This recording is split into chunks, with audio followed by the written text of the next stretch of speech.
Alhamdulillahirabbil alamin. Assalatu wassalamu ala nabiyyina wa habibina Muhammadin wa ala alihi wa ashabihi wa man tabi'ahum bi ihsan ila yaumiddin wa ba'd. Alhamdulillah, bapak-bapak, ibu-ibu, jamaah majelis ta'lim Ar-Rajihi yang dimuliakan Allah Subhanahu wa taala. Alhamdulillah, hingga hari ini kita masih diberi kesehatan, umur panjang, masih diberi nikmat-nikmat yang luar biasa, nikmat iman, nikmat Islam, nikmat ukhuwah.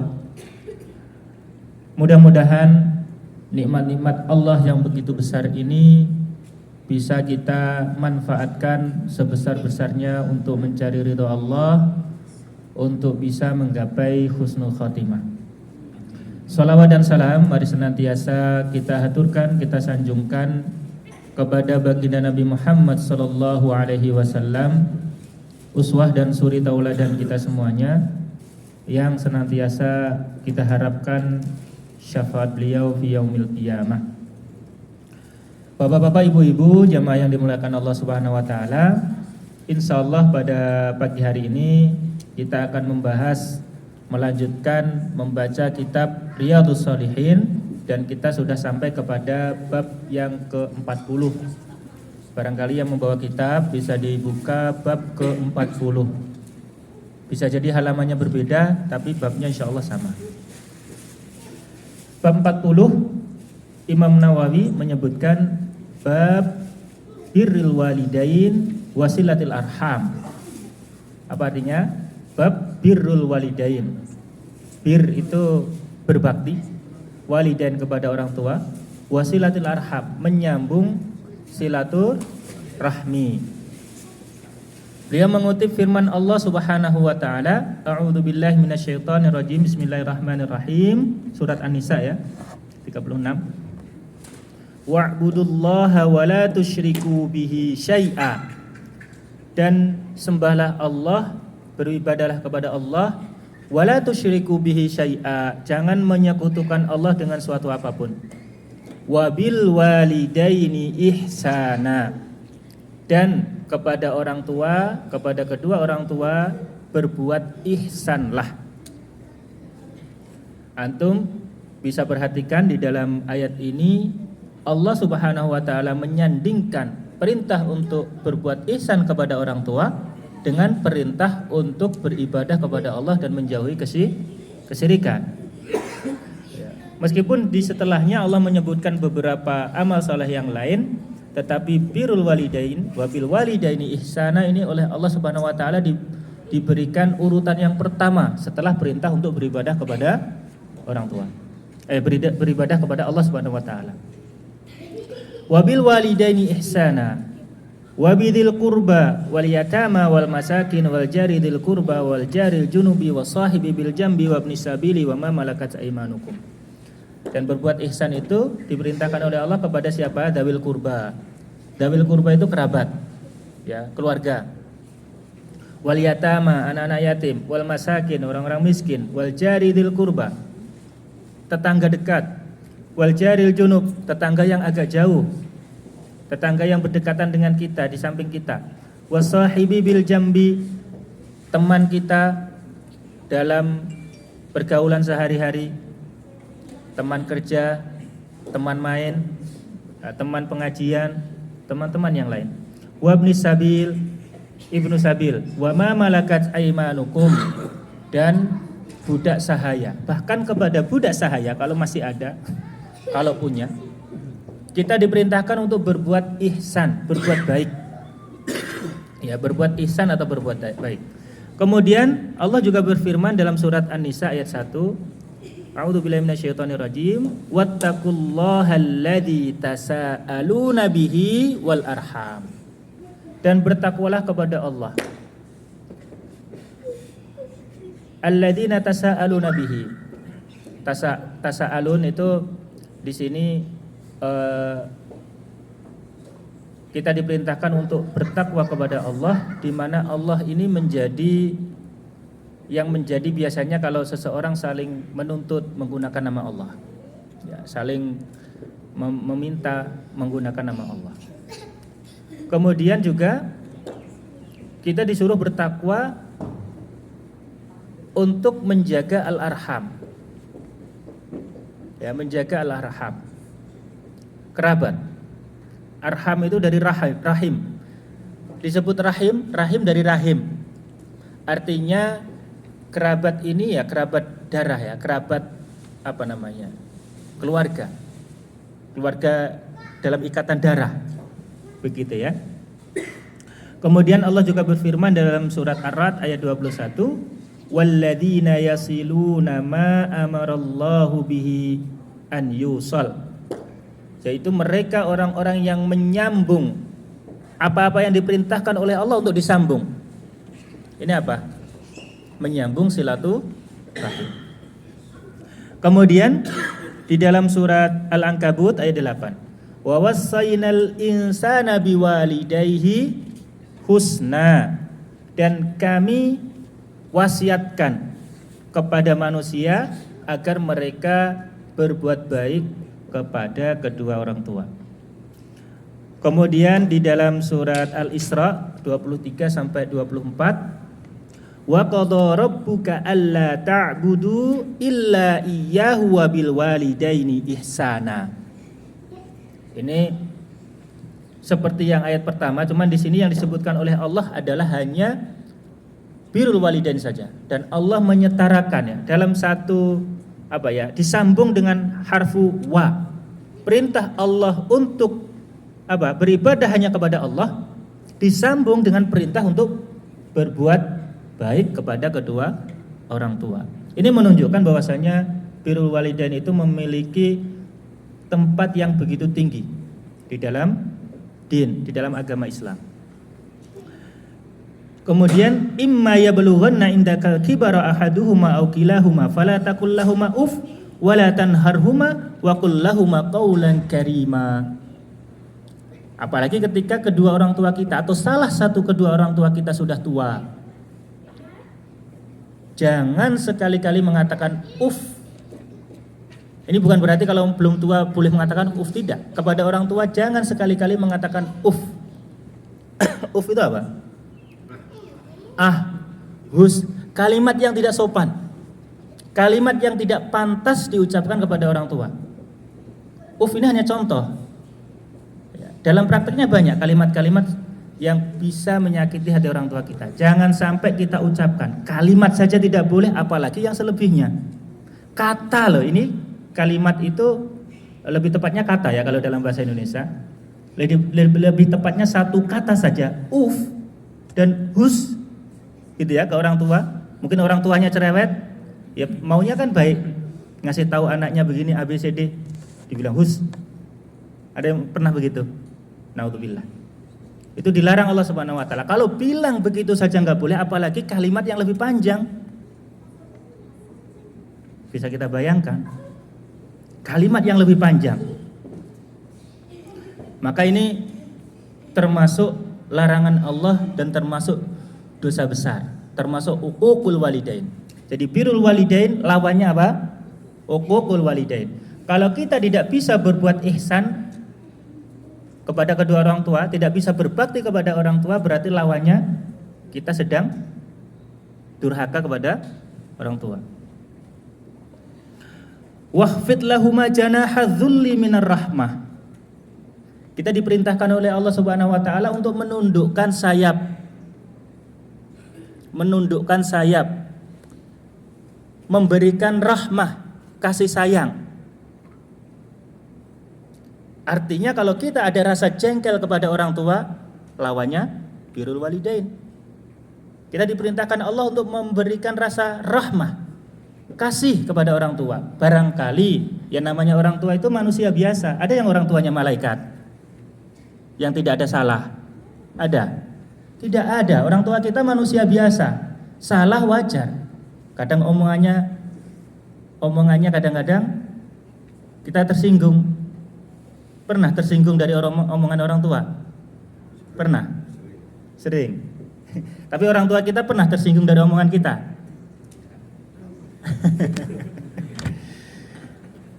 Ya namanya orang berinteraksi pasti sama. Antum dengan kawan antum pernah tersinggung? Pernah. Pernah menyinggung kawannya? Pernah. Tapi itu sesama kawan. Ini dengan orang tua, perintah Allah Subhanahu wa taala wabil walidaini ihsana. Sekarang makna ihsan itu apa? Batasan ihsan itu apa? Sebentar, saya baca dulu ayat terakhir.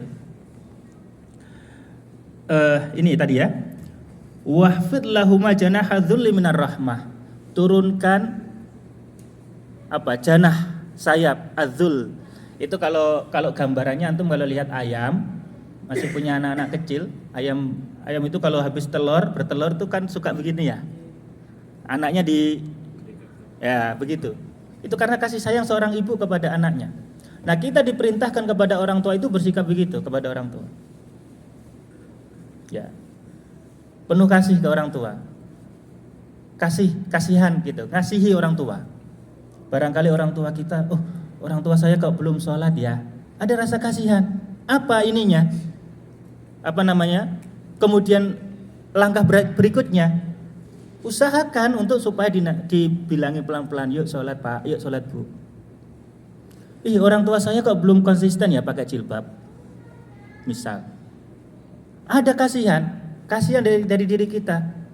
Apa kemudian langkah selanjutnya? Dibilangi baik-baik. Kalau belum diterima ya kita doakan. Kalau orang tua kita mungkin belum bisa melakukan gitu ya, apa yang kita minta, ya doakan. Itu bentuknya, bentuk bentuk ihsan. Wa qur rabbirhamhuma kama rabbayani shaghira. Katakan, ya Allah, sayangilah mereka sebagaimana mereka menyayangi saya ketika masih kecil. Artinya kita diperintahkan untuk senantiasa mendoakan orang tua kita, baik masih hidup maupun sudah meninggal. Jangan lupa mendoakan kedua orang tua. Kemudian surat Luqman ayat 14. Wa wassaynal insana biwalidayhi hamalathu ummuhu wahnan ala wahn wa fisaluhu fi amaini anishkur li wa liwalidayk. Nah, Allah mengingatkan, dan saya sudah wasiatkan kepada manusia, di mana saya wasiatkan kepada manusia tentang kedua orang tuanya, di mana ibunya sudah mengandungnya 9 bulan. Bapak Ibu sekalian, kita sekarang sudah seumur sekian. Yang paling ada yang umurnya sudah 50 tahun. 60 tahun ada? Masya Allah. Yang 70? Itu sudah berapa Pak? Masya Allah. Ada yang lebih? Ada yang lebih 63? Kang Sumari 80. Dua-dua.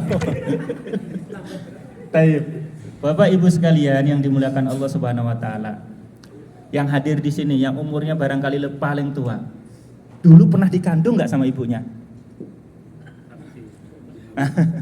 Semua orang pernah dikandung sama ibunya, kecuali Nabi Adam sama Hawa. Kita enggak lahir dari batu loh.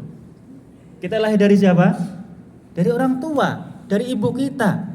Kita dulu dikandung 9 bulan. Disusui 2 tahun. Habis itu belum selesai. Panjang sampai hari ini. Ya. Maka di sini Allah ingatkan. Anishkurli wali walidaik. Kita diperintahkan untuk bersyukur kepada Allah dan berterima kasih kepada siapa? Orang tua. Berterima kasih kepada orang tua. Bagaimanapun orang tua kita. Sekali lagi, orang tua kita itu manusia. Kalau suatu saat barangkali pernah kita tersinggung, kalau kepada kawan kita diperintahkan untuk memaafkan, kepada orang tua tentu lebih utama. Betul nggak Pak? Kita ketika terjadi geslek, apa istilahnya? Konflik, ya, gesekan, konflik dengan teman sekamar, dengan teman kerja, dengan kawan bermain.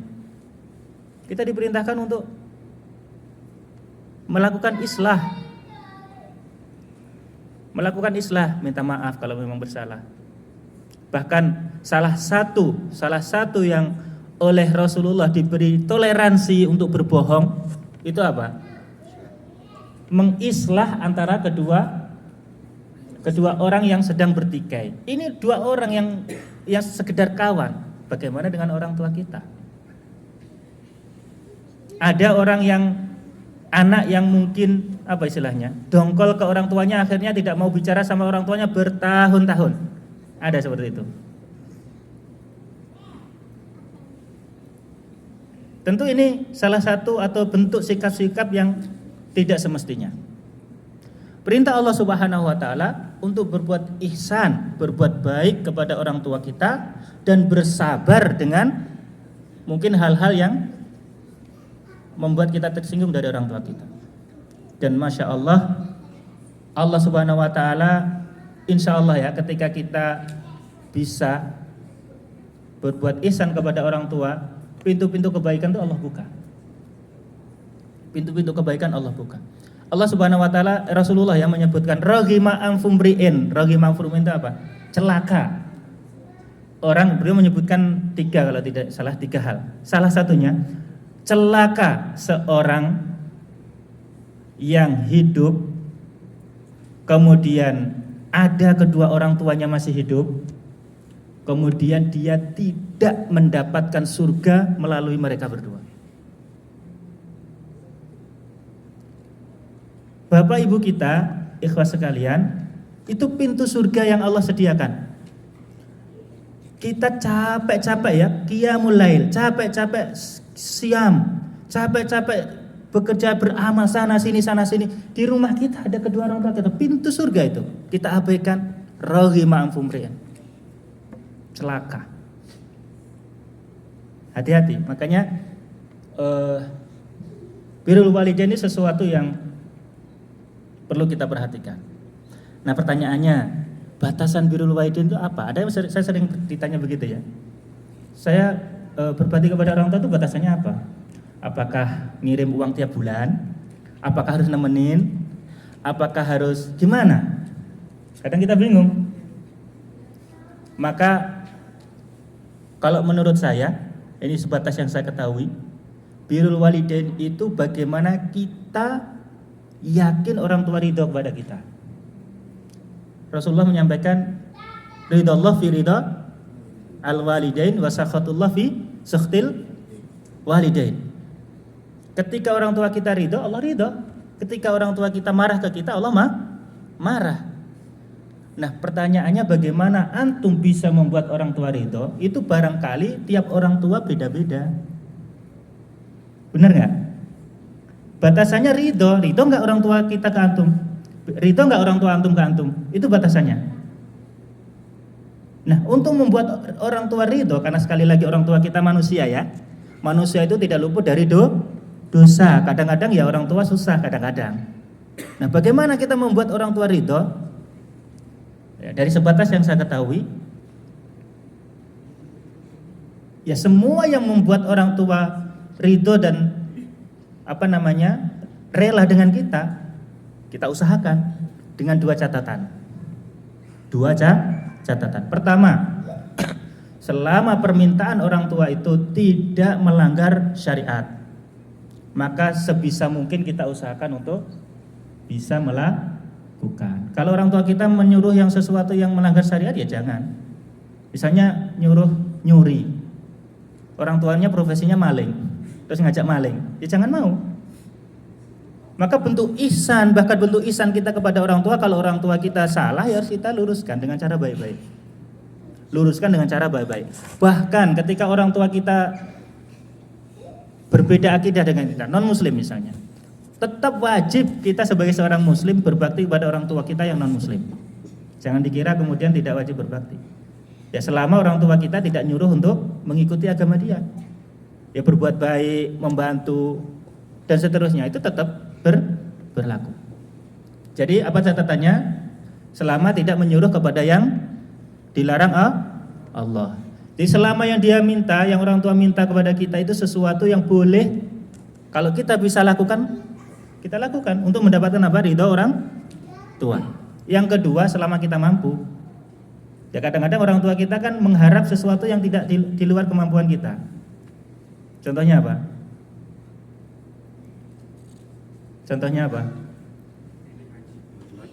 Pengen? pengen haji. Nah, saya pengen haji tahun ini, pokoknya tahun ini misalnya.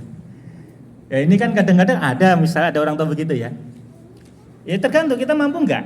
Kalau kita enggak mampu ya kita usahakan semampu kita. Selama kita memang tidak mampu, ma'dzur, enggak masalah. Orang kita enggak mampu dan orang tua maksa, ya mau gimana lagi di luar kemampuan saya. Begitu. Kalau misalnya pengen haji, ya misalnya dengan prosedur yang normal, misalnya kita ada rezeki, bisa kita daftarkan lewat haji reguler misalnya, nanti nunggu sekian tahun lagi. Ya itu sebatas kemampuan kita nggak apa-apa. Kalau kita mampu kita lakukan sebisa mungkin. Itulah kalau ditanya apa batasan birrul walidain. Sekali lagi berusaha mencari ridha orang tua. Apa yang mereka mau, apa yang mereka minta kita usahakan untuk bisa kita berikan kalau kita mampu, kemudian selama tidak pada hal yang dilarang oleh Allah Subhanahu wa taala. Maka sekali lagi ikhwas sekalian yang dimuliakan Allah Subhanahu wa taala, ini sesuatu yang sangat penting. Karena uququl walidain itu termasuk dosa besar yang azabnya disegerakan. Disegerakan itu artinya apa? Enggak nunggu nanti di akhirat, di dunia sudah dikasih mukadimahnya. Mukadimahnya Pak. Orbun. Sudah dikasih orbunnya kan. Ya, DP-nya udah dikasih di dunia, apalagi di akhirat kalau kita tidak bertaubat. Maka kadang-kadang kita dikasih oleh Allah ujian yang berat. Sakit enggak sembuh-sembuh. Kemudian kehidupan ruwet. Perlu evaluasi diri. Barangkali saya pernah menyinggung orang tua saya. Barangkali saya pernah membuat orang tua saya sakit hati. Ingat-ingat. Kalau memang iya, minta maaf. Minta keridhaan. Sebelum orang tua meninggal, selama masih ada. Ini penting sekali, ikhwas sekalian, karena memang sekali lagi uququl walidain itu dosa, bukan dosa biasa. Bukan dosa biasa. Karena sekali lagi kita lahir di dunia ini bukan lahir dari batu, bukan ujuk-ujuk. Prosesnya panjang. Pasti yang sudah punya anak bisa merasakan. Masya Allah, bagaimana beratnya. Dan itu sudah dialami orang tua kita, sehingga kita bisa seperti ini. Maka jangan sampai ketika kita sudah belajar, sudah pintar, sudah punya titel, sudah punya jabatan, kemudian berlaku sombong kepada orang tua. Dosanya besar. Mungkin orang tuanya tidak pernah sekolah SD aja nggak lulus, sehingga mungkin ilmu agama kurang. Mungkin ngaji aja belum lancar. Mungkin banyak hal larangan Allah yang dilanggar. Itu tugas kita untuk memberitahu dengan cara yang baik. Bentuk ihsan kita kepada orang tua. Jangan kemudian malah merasa sok pintar. Oh, orang tua saya kok begini, nggak pantas dari orang tua saya. Naudzubillah. Naudzubillah. Hati-hati ikhwas sekalian, karena ini penting sekali. Zaman tua mendekati akhir zaman itu seperti yang dikatakan Rasulullah, min asratis sa'ah antalidal amatu robbataha. Di antara tanda-tanda hari kiamat, antalidal amatu robbataha. Ketika seorang budak melahirkan tuannya. Ini banyak para ulama menafsirkan apa? Banyak terjadi anak-anak yang durhaka, menganggap orang tuanya itu pembantu, menganggap orang tuanya itu rendah, merasa dirinya majikan. Antalidal amatu robbataha. Ini hati-hati. Di zaman tua, akhir zaman ini banyak kejadian begitu. Apalagi sinetron ngasih contoh. Sinetron, film serial, contohnya begitu-begitu semua. Ya. Dan barangkali juga kita lihat sehari-hari di sekitar kita. Ketika kepada kedua orang tua itu kayak ke kawannya. Ngomong ceplas-ceplos nggak dijaga. Ada yang dibunuh. Naudzubillah, ada, betul. Sampai ada yang membunuh orang tuanya sendiri. Ada satu kisah ya. Kisahnya Ibnu Mubarak kalau tidak salah. Ibnu Mubarak itu salah satu ulama besar. Suatu saat beliau naik haji. Waktu naik haji mimpi. Karena beliau takut ya. Takut kalau hajinya tidak diterima. Kemudian beliau mimpi.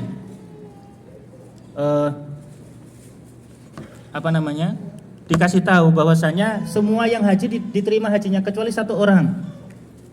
Beliau khawatir sekali jangan-jangan saya yang tidak diterima itu hajinya. Akhirnya besok lagi mimpi lagi. Dia disuruh bahwasanya yang tidak diterima itu fulan. Dia disuruh pergi ke satu tempat. Lalu paginya setelah dia bangun dia betul ngikutin nyari-nyari orang ini. Ternyata orang tersebut orang yang terkenal soleh. Orang penduduk mana ya kalau tidak salah, Irak ya kalau tidak salah ya. Yang berangkat haji dengan rombongannya, menurut rombongannya orang yang soleh, orang yang baik, orang yang luar biasa. Setiap tahun haji, setiap hari siam qiyamul lail. Ibadahnya luar biasa, terkenal tuh ma'ruf di antara mereka. Sudah 40 tahun terakhir itu setiap tahun haji. Bayangkan. Lalu ketika beliau lihat orang itu sedang mengikat dirinya sendiri. Mengikat dirinya sendiri kayak menghukum dirinya sendiri. Kemudian ketika ditanya, apakah Anda bermimpi tentang saya?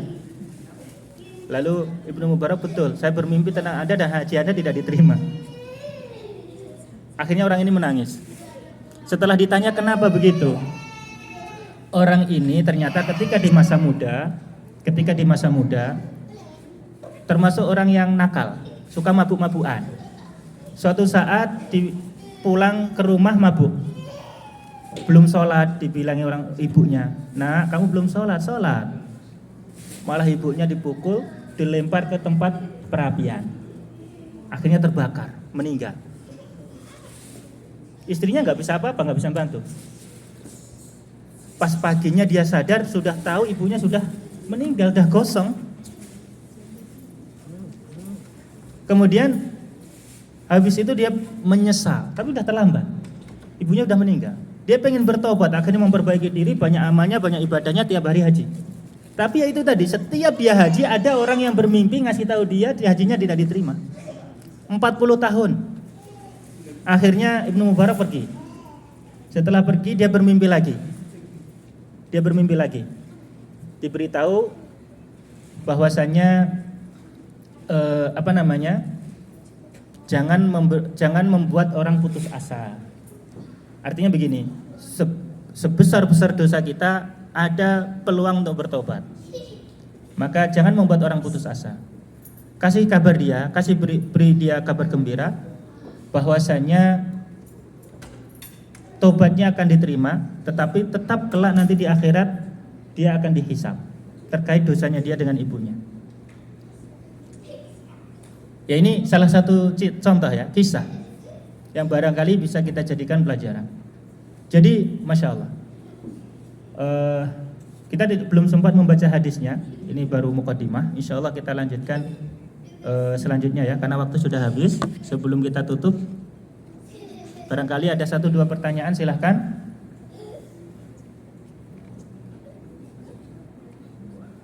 Silakan Pak. Waalaikumsalam warahmatullahi wabarakatuh. Saya mau bertanya soal antara dalam umat Ta'ala ini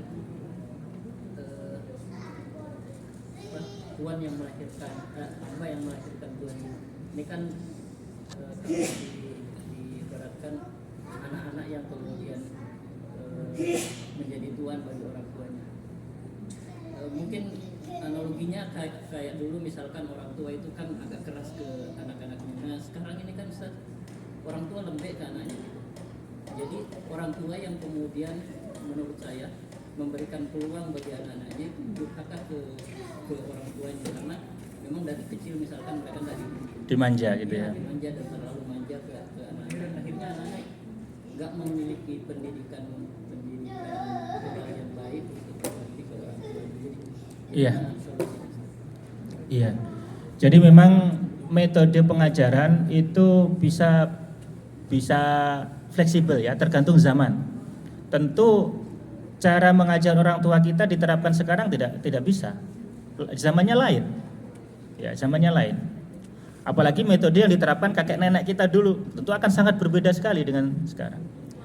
Jadi intinya adalah ya kita sebagai orang tua ya belajar menjadi orang tua, bagaimana caranya mendidik anak dari membaca, dari yang lain-lain. Ya, menjadi anak yang baik, menjadi orang tua yang baik, dan tentu itu hanya sekedar ikhtiar. Yang menjadikan anak kita baik siapa? Allah Subhanahu wa taala. Jangan lupakan didoakan. Itu penting. Kemudian anak itu belajar bukan dari mendengar. Anak itu belajar dari apa? Dari melihat. Ya, dari melihat. Kita ngasih tahu sampai capek, kalau kitanya ngasih contoh yang nggak benar ya kita yang dilihat itu sekali aja hafal itu. Kita lagi khilaf gitu ya, melakukan sesuatu yang nggak benar, hafal itu, ditiru sampai susah ngilanginnya gitu. Ya, jadi seperti itu. Dan memang memanjakan anak itu salah satu kesalahan dalam mendidik. Yang kita harus belajar. Kira-kira kesalahan-kesalahan dalam pendidikan anak apa? Harus kita hindari. Seperti itu. Kurang lebih begitu ya. Allah a'lam bishawab. Satu lagi Ustaz. Silakan. Zaman sekarang fenomena kita lihat ya, kebanyakannya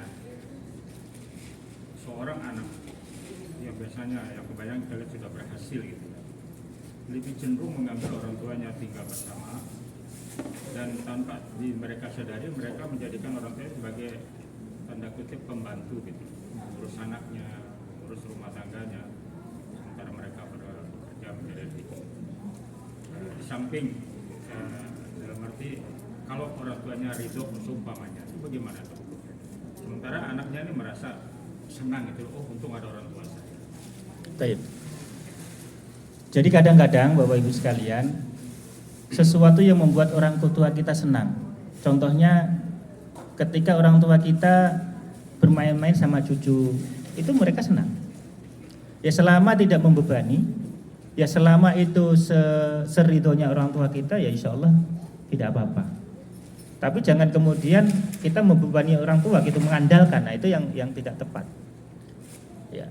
Bahkan barangkali kalau kita mungkin nyewa babysitter, orang tua kita malah kecewa. Bisa jadi begitu ya enggak? Ya selama orang tua kita tidak terbebani dan mereka senang, ya tidak apa-apa. Ya. Maka batasannya tadi kalau kita lihat batasannya ridho. Nah ridho ini kita harus peka ya. Kadang-kadang orang tua itu ngomongnya tidak, tapi hati-hatinya ya kita harus peka itu menggali gitu. Kata, nah udah nggak apa-apa, nggak usah. Gitu. Padahal hatinya ingin gitu, mengharap. Itu harus kita yang peka, anak yang harus peka. Nah kurang lebih seperti itu. Dan satu hal ya, satu kisah di zaman Rasulullah, ada seorang pemuda laporan ke Rasulullah. Ya Rasulullah, bapak saya itu selalu ngambil uang saya. Ini bapaknya mungkin lagi kekurangan ya. Bapak saya itu selalu ngambil uang saya ini. Apa yang katakan Rasulullah? Diginikan sama Rasulullah, anta wa malu kali abik, katanya. Kamu dan bapakmu, kamu dan dirimu itu milik bapakmu. Gitu. Ini menunjukkan apa Bapak Ibu sekalian, Bapak Ibu sekalian? Makanah orang tua. Kedudukan orang tua di dalam kehidupan kita memiliki tempat yang sangat tinggi. Harus hati-hati. Mereka pintu surga kita, juga peluang kita terperosok ke dalam neraka. Maka kita harus hati-hati. Mudah-mudahan bab ini mengingatkan kita semuanya tentang pentingnya birrul walidain dan bahayanya uququl walidain. Taib, mudah-mudahan bermanfaat. Allahu a'lam bishawab. Dan informasi nanti sore silahkan yang ada waktu kita mengkaji, membaca kitab Jami' Sahihain di Masjid Rojihi Baru habis sholat maghrib sampai sholat isya. Kemudian pekan depan kita pengajian paginya libur, tapi setelah Jumat ya saya harap bisa Jumatan di sana semuanya, dan Jumatannya pun ada terjemahannya. Setiap Jumat ada penerjemah. Kalau misalnya bapak-bapak atau ibu-ibu, kalau ibu-ibu nggak bisa mengakses terjemahan Jumat ya, bapak-bapak aja di bawah. Ada keluangan bisa sholat Jumat di sana. Setiap Jumat ada penerjemahnya. Nah, besok Jumat, khusus besok Jumat, setelah sholat Jumat ada kegiatan Yaumul Quran, yaitu kegiatan tahsin bacaan Al-Quran. Besok Jumat saja. Ya, setelah sholat Jumat langsung, tempatnya di bawah, di tempat terjemahan khutbah, di kubu ya, basement. Ya, nanti kurang lebih durasi 1 sampai 2 jam. Lalu ada makan siang, ada minum-minuman ringan, makanan ringan di sana. Insya Allah Jumat depan. Jadi untuk supaya kegiatan itu maksimal, pengajian paginya kita liburkan, pengajian sore yang di sana kita liburkan, kita fokus di kegiatan itu. Besok Jumat depan ini ya, tanggal berapa itu? 14 Juli. Ya, begitu ya Bapak Ibu sekalian. Silahkan nanti diinformasikan dan untuk ibu-ibu juga ada, tapi ibu-ibu nanti tempatnya di musola Nisa. Di musola Nisa, musola perempuan. Kemudian Jumat pekan depannya lagi normal seperti biasa seperti ini. Ya, yang ingin belajar tahsin silahkan. Allahu Akbar. Allahu Akbar. Allahu Akbar. Allahu Akbar. Asyhadu an la ilaha illallah. Asyhadu an la ilaha illallah. Asyhadu anna Muhammadar Rasulullah. Asyhadu anna Muhammadar Rasulullah. Hayya 'alas salah. Hayya 'alas salah. Hayya 'alal falah. Hayya 'alal falah.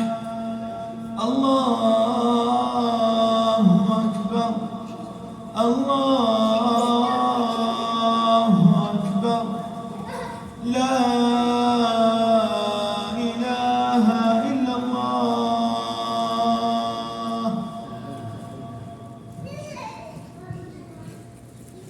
Tayyib, waktu sudah habis dan mudah-mudahan bermanfaat, dan tolong nanti karena kita dikasih batas waktu sampai jam 11 untuk cepat eksekusinya, bisa segera kita keluar dari masjid. Dan saya kira bisa cukup sekian. Allahu a'lam bishawab, dan mohon maaf jika ada yang kurang berkenan. Kita tutup dengan doa kafaratul majelis. Subhanakallahumma wa bihamdika asyhadu an la ilaha illa anta astaghfiruka wa atubu ilaik. Wa akhiran, assalamualaikum warahmatullahi wabarakatuh. Waalaikumsalam warahmatullahi wabarakatuh.